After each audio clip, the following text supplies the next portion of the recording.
कैसे आप सब लोग? बढ़िया एकदम। तो बहुत सारे बच्चों का बोलना था कि सर हम नीट पढ़ाई कर रहे हैं, नीट की स्टार्टिंग की है, तो हमने कौन सी बुक प्रेफर करना चाहिए। और कौन सी बुक नहीं यूज करनी चाहिए, कौन सी बुक नहीं प्रेफर करना चाहिए, कौन सी बुक में से पढ़ना चाहिए, वो दिक्कत जा रही थी। तो आज ये वीडियो उन बच्चों के लिए ही है जो नीट का बुक प्रेफरेंस के ऊपर रहेगा हमारा। तो सबसे पहले बायोलॉजी की बात कर लेते हैं कि बायोलॉजी में कौन से बुक्स आपको लेना है। तो सबसे मेन बुक जो है बायोलॉजी में मस्ट रीड बुक है एनसीईआरटी। अगर एनसीईआरटी पढ़ लिया तो सब पढ़ लिया, एनसीईआरटी नहीं पढ़ा तो कुछ नहीं पढ़ा।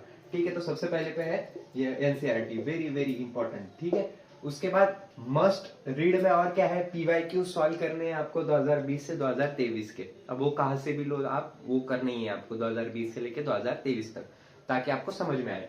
उसके बाद फॉर प्रेफरेंस, मतलब प्रेफरेंस के लिए आप कौन सी बुक यूज कर सकते हैं, तो biology made easy and NCERT punch, ये दो बुक है, वो आप दो बुक सजेस्ट कर सकते हैं प्रेफरेंस के लिए। और कौन सी बुक नहीं सजेस्ट करना, तो एररलेस हो गई और फिंगर टिप्स हो गई, ये आपको बिल्कुल नहीं प्रेफरेंस में नहीं रखना है, पढ़ना ही नहीं है इनको बिल्कुल। ठीक है, समझ में आ गया? गुड। तो ये दो बुक हमको पढ़ना ही नहीं है, डायरेक्ट नहीं पढ़ना है। ओके, सो ये दो बुक पढ़ो ही मत, आपको बहुत ज्यादा फायदा होगा। कौन से बुक पढ़ना है, एनसीईआरटी पढ़ो, कम से कम 20-30 बार पढ़ लो एनसीईआरटी, और पीवाईक्यू सॉल्व करो एक बार या दो बार। प्रेफरेंस के लिए बायोलॉजी मेड इजी लो या फिर एनसीईआरटी पंच लो। ठीक है, और कौन सी बुक मत लो, एररलेस तो बिल्कुल मत लो, और फिंगर टिप्स तो बिल्कुल ही मत लो, कुछ ही फायदा नहीं है इसका, टाइम वेस्ट ऑफ टाइम है। ठीक है, उसके बाद हम केमिस्ट्री का देख लेते हैं। केमिस्ट्री का भी बहुत ज्यादा जरूरी है। तो केमिस्ट्री में 3 पार्ट गिरते हैं, आपको पता होगा अगर आपने स्टार्ट किया होगा तो ऑर्गेनिक है, इनऑर्गेनिक है और फिजिकल है। ठीक है, सो ऑर्गेनिक में कौन सी है, मस्ट रीड वाली कौन सी है, आपको जरूर पढ़ना चाहिए, तो है वो एक है लेक्चर के नोट्स। जो आपको लेक्चर पढ़ाया जा रहा है उसके नोट्स आपको बिल्कुल पढ़ना ही है, कम से कम 3 या 4 बार। ठीक है, उसके बाद एनसीईआरटी पंच बढ़िया है, मैंने पढ़ी है इन ऑर्गेनिक की। अभी मेरा दोस्त था एक, मेरे दोस्त ने बताया मेरे को एनसीईआरटी पंच बढ़िया बुक है, एनसीईआरटी पंच। ठीक है, केमिस्ट्री के लिए, ऑर्गेनिक के लिए। फॉर प्रेफरेंस के लिए केमिस्ट्री मेड इजी, ये भारी है। और डोंट, एररलेस तो बिल्कुल ही मत लो, एररलेस बहुत ज्यादा एरर है, हर चीज में एरर है एररलेस में, तो एररलेस आपको मैं प्रेफर बिल्कुल नहीं करूंगा। उसके बाद इनऑर्गेनिक में आपको मस्ट रीड क्या करना है, तो लेक्चर के नोट्स, यहाँ पर लेक्चर के नोट्स आपको मस्ट रीड ही करने पड़ेंगे, और एनसीईआरटी। ठीक है, एनसीईआरटी भी आपको रीड करने पड़ेंगे। प्रेफरेंस के लिए आप केमिस्ट्री मेड इजी ले सकते हैं पंकज सर की, आपको पंकज सर मालूम होंगे, पंकज सिजेरिया सर, बढ़िया सर है वो, मतलब अच्छा लिखा है उन्होंने बुक में बहुत, और वो इनऑर्गेनिक परफेक्ट भी है उनका।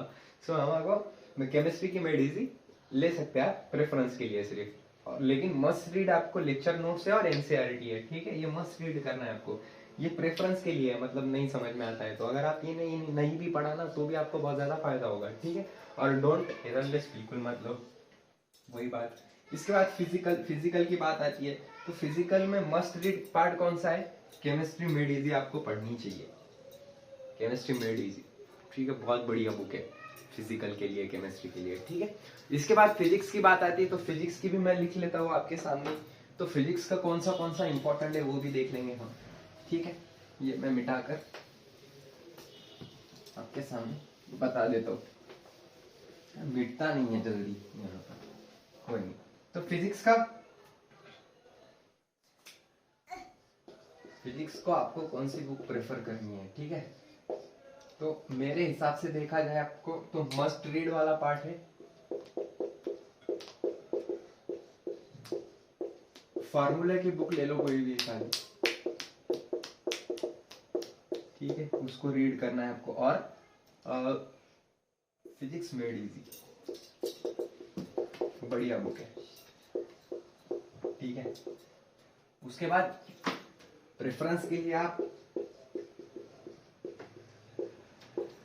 एचसी वर्मा के पास जा सकते हो, लेकिन बहुत हाई लेवल है, सो नहीं भी किया तो चलेगा। ठीक है, उसके बाद आपको क्या नहीं प्रेफर करना है, डोंट, बिल्कुल नहीं, एररलेस बिल्कुल नहीं करनी है आपको, बिल्कुल नहीं, मतलब बिल्कुल नहीं, एररलेस रखनी ही नहीं दिमाग में। ठीक है, समझ में आया? तो यहाँ पर इतने आप फॉलो करो स्टेप्स, रिजल्ट आपको जरूर दिखेगा और समझ में आएगा। ठीक है, समझ में आया? Thank you, have a great day.